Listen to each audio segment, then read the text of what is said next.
Hi, everybody. Welcome to my homestead. Welcome to my channel. My name is Jared. Right off the bat, I want you to know I'm not talking about my ward. I like the ward that we're in. In fact, it's one of the better wards that I've been in.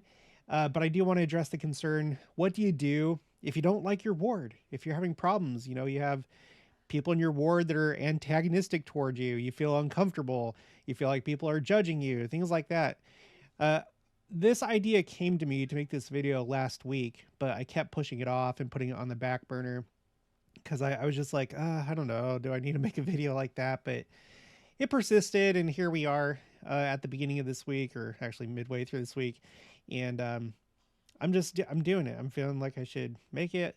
Hopefully, there's somebody out there that'll benefit from this message. But I think probably at one point or another, probably all of us have had some kind of like issue with our ward or the people in our ward or leadership or whatever. I think it's just natural. And before, okay, I had never done this before, but in preparation for this video, I counted up the number of wards that I've been in my lifetime, and it turns out that the number is 12.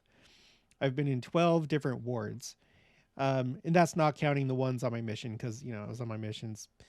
I don't know. I'm just counting the ones off my mission. I'd be interested to know, what's your number? How many different wards have you been in? Put it in the comments below. But it's been my observation throughout my life, I was born into the church, that they're all basically the same. Not exactly. There's different people, there's different issues, but what I mean is that there isn't any such thing as a perfect ward. You don't have any wards, I don't think, in the church that are perfectly Zion. Everybody's of one heart and one mind. I think pretty much anywhere you go, you're going to find issues. And that makes sense because we're in mortality and people are imperfect. And we know that church, it's like going to a hospital. It's a hospital for the soul. It's to try and help you heal and become better and grow and find a cure to the disease of sin and the natural man. So I think that's one thing that we have to realize with our wards is that just like families, I don't think there's probably any perfect families out there. You're always going to have somebody that maybe is a little bit more of a challenge or is kind of a trial in your life. And I think things are designed that way. I don't think that we're sent here to have like this perfect experience where we just like get through and everything is, just easy breezy and everything's perfect. I think that the Lord, he mixes us all up. He knows all of us individually, and he'll take people that are doing really well in this life spiritually and mix them in with people that need help, because since you have a more solid grasp on the gospel or certain aspects of the gospel, you may actually help those around you improve themselves, even though they may be a bit of a trial for you. So I think that's like maybe the first thing to understand is that I don't think there's anywhere you're going to go. There's no ward or necessarily family or anything else that's going to be perfect. And the same holds true for any other human organization, whether it's work or school or a club or a different department at work or all the different things that we belong to. That's just how this life is. Some may be better because you may have somebody that's like really, really a trial. But we just got to do what we can while we're in that situation. And, I talked about how on the one hand, you may be there to help that person, be an example to them or help them grow spiritually. On the other hand, they may be there for you to test you, because this life is a test. And are you just going to give in and be like, well, this person is ridiculous, so it's okay for me to be angry or to gossip about them or whatever? Or are you going to be Christ-like and be a disciple of Christ and turn the other cheek, not add to contention and chaos, and and pass that test? You think about somebody in your life that's giving you a hard time and is a challenge, it may be a test. So pass it. You know, talk to that person with dignity. Don't do what they do. Don't gossip behind their back. Don't try and ruin their character. And then exercise control over your emotions. Let your spirit have control and dominion over your natural man, because the natural man wants to, get even with people. The natural man is jealous and envious, and the natural man is competitive. So exercise your spirit and don't give in to those things. So the next thing that comes to mind is, I think that we have to realize that there's kind of like, there's a couple different types of people in the church. Um, we know that there are the wheat, the people that are genuine, the people that have love. They're flexible. They're trying to change. They're going to church because they actually believe in it. They have solid core values. They have a testimony. You know, they may be imperfect and struggling with things, but they are genuinely trying to improve and they're progressing in life. Then you have tares, which are lookalikes. You know, if you go to any given ward in the church, uh, you're probably not going to be able to pick out visually the wheat from the tares, although there might be clues. You're probably not going to be able to visually pick them out because they all look alike. You know, how are you going to tell? You have to observe somebody over time, and then you might be able to get a sense if that person is more on the toxic side, the side that I think is like the tares. People that are there at church, maybe not for genuine reasons. And you and I are not going to be able to determine that in this life because we don't know their hearts. Although you can take appropriate measures if somebody is being toxic towards you. You don't have to submit yourself to abuse, whether it's verbal, psychological, emotional. You don't Turning the other cheek doesn't mean you continually submit yourself to abuse. You can change the situation without lowering yourself to the same level as that tear and be more dignified, maybe set boundaries, don't let them continually cross your boundaries.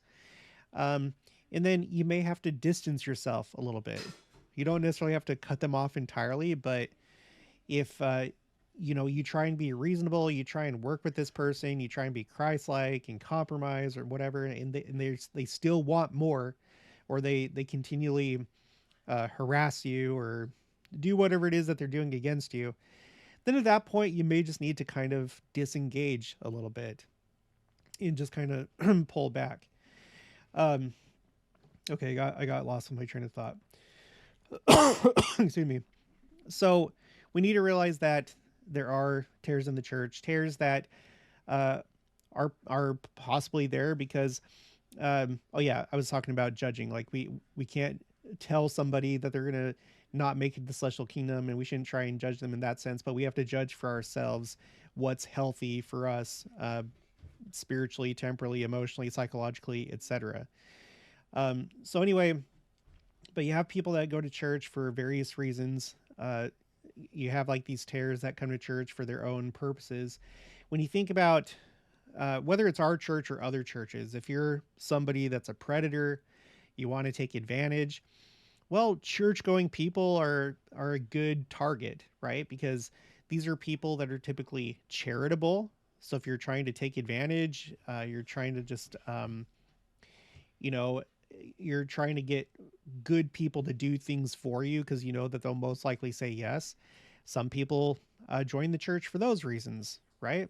Other people may join the church because in their quest to get attention and fame, control, influence, social status, they may join the church for those reasons because maybe they're really good at church. When they put on the church costume, um, they feel, or at least they convince others that, they're really good at church. They're so righteous and they, look at, how much they donated to this cause or look how they helped so and so. They'd give the shirt off their back, which those are all good things. on the surface, but if you're doing it for other reasons, that's not good. You should do it because you actually love those people, because you actually care about the people that you're donating to, because you want to follow the Lord. You're not looking around and seeing if people are watching you pay tithing or do service, right? So there's people that may choose church because that's just a good costume for them. They wear it well, and they might be convincing. Um, and then also, church is a great way to control people. You can have toxic families where they use the church as a method of control, to control, spouse, children, or if there's like an entire clan or something like that, grandparents, aunts, uncles, whatever.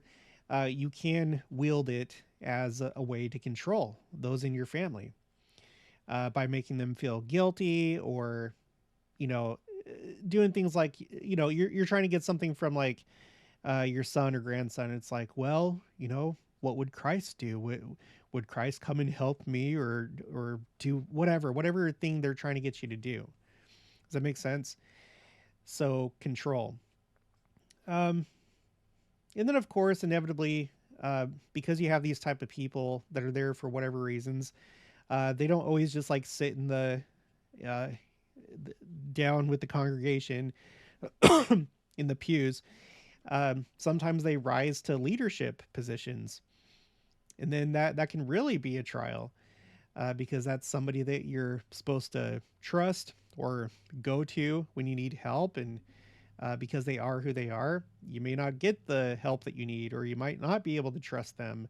Uh, they may do things in their private lives that you happen to be privy to. Maybe you come across something that you see them outside of church doing something that is not in line with how they're presenting themselves, and that might be an issue, right? But just realize that tares, I think, do make their way up into the leadership of the church. We know that Judas is probably the most famous one of those. We have had bishops and stake presidents and even apostles that have been excommunicated. So, but it's because we're all in a test. No one here, not even President Nelson, is exempt from the test, or exempt from having to struggle with the natural man or temptations, right? So we're all going through this. It's not like you just magically are no longer being tested once you're in church leadership. So it happens. And so the challenge for you and me is to respect the position, right? The priesthood office, and do the best that you can without evil speaking. Because even though that bishop or whoever, elders quorum president, relief society president, may have skeletons in their closet, they may still be able to effectively accomplish, their work in the church, even though they themselves have personal issues. They may still be able to perform their duties.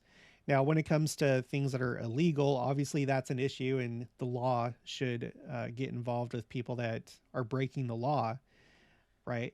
That's like a huge thing right now in the Catholic Church, and I feel like in our church too, not like really big, but I think the church has done a lot better to keep an eye on these type of individuals and set guidelines and stuff like that.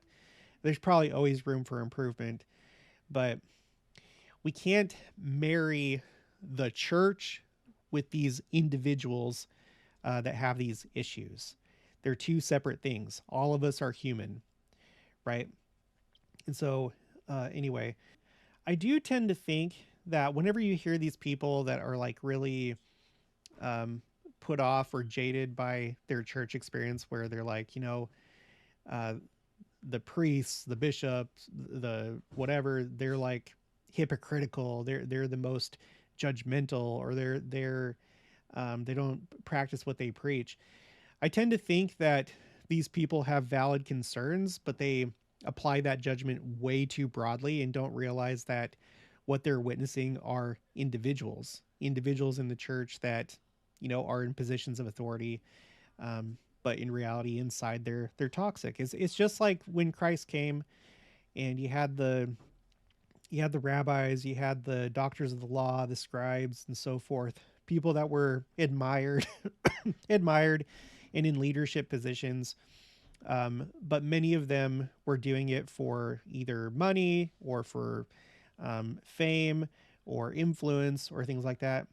And I don't want to say all of them either. I think sometimes, like we say, Sadducees, Pharisees, scribes, so on and so forth, as though all of them were bad, and that's not the case.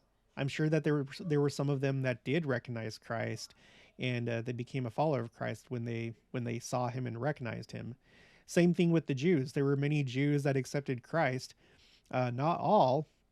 So we have to be careful with like the black and white, like, oh, this entire group of people, they're all bad.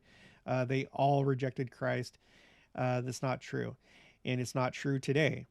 So if you've seen a bunch of people in church leadership that have been bad, that doesn't mean that all church leadership across the entire church is bad, right? Um, so we have to be able to like distinguish, in like understand. We can't have like this simplistic, you know, lazy kind of like thinking, where we don't look at individuals and you know, whatever. So, and then also beyond tears, like I said earlier, you have people that are broken. They need help. They're just spiritually, they're progressing, but they may be behind where you're at, and it may cause you issues. They may have some refinement to go through. So we have to be patient with them and help them and be forgiving and be understanding and hope that they do progress. And if they continue to go to church and they continue to strive, they will progress. So we can't just have somebody that we're not satisfied with, somebody that's doing stuff that we're like, oh, I can't believe that that person is wearing this shirt, or oh, I can't believe that that person is listening to that music. That doesn't mean that they're a tear. It may just mean that they haven't progressed. They're like at a certain level of progression, and we can't just throw people away because they don't fit in with what we believe our ward should be. We can't idealize our ward and expect that idealization to necessarily come to pass, or at least not as quickly as we'd like. So we can't just throw people away. That's the other thing. So on the one hand, you have people that are toxic, people that are tares, that are like actively trying to use you, manipulate you. They're toxic to you. In those cases, you do set boundaries because you're protecting yourself. But then you have other people that are maybe not picture perfect. They have flaws and stuff like that, but they're not harming you. They're not trying to manipulate you. They're not antagonistic toward you. In that case, we just have patience and we work on them. We're like in a culture, and I think the church has actually brought this up. We're kind of like in this type of culture, at least here in the United States and probably most Western countries, where if something starts to break down or get worn out, we just throw it away and just buy a new one, right? Instead of trying to fix it, trying to refurbish it. And I think sometimes that can carry over to people, where it's like, oh, that person is just too broken, and I'm just gonna, I'll leave that to other people, or I'm not gonna worry about it. I'm gonna, go over here and do this. No, they are valuable. All of us are valuable, infinitely valuable, and we have infinite potential within us. And so it is worth it to work on that person and to be patient and just, allow them the time to progress. So anyway, and then I'm looking forward to the millennium. I think some of these issues are probably going to be solved by the millennium, because people that are living a telestial law are not going to be there. I don't think that there are going to be toxic people in the millennium. Is it going to be possible to lie? Yes. Is it going to be possible to manipulate? Yes. You're still going to be able to sin. But the people who do it chronically, it's like ingrained in who they are. They are lying. They are manipulation. They are power and control. I think that that's the telestial way. And I don't think that there's going to be many of those, if any, in the millennium. So just inherently, by only having those that are living in celestial law and terrestrial law in the millennium, I think that conditions are going to improve. I know that they will. There's not going to be war anymore. There's not going to be this type of world that we live in right now. We're going to level up. So that's something to look forward to. But we can't get into the grass is greener on the other side. It'll happen when it'll happen when it happens. And in the meantime, we just do the best that we can. We try and help people. We set appropriate boundaries. We focus on ourselves and try to improve ourselves spiritually, and just realize that there is no perfect ward or family or anything. So we just rise up to the challenge. If you're being tested, then be tested and pass the test and be a disciple of Christ. All right, that's going to be for this one. That's going to be it for this one. So if you haven't already, please make sure to subscribe, like this video if you liked it, leave your thoughts and opinions down in the comments below. Also make sure to share it, and I'll talk to you guys later.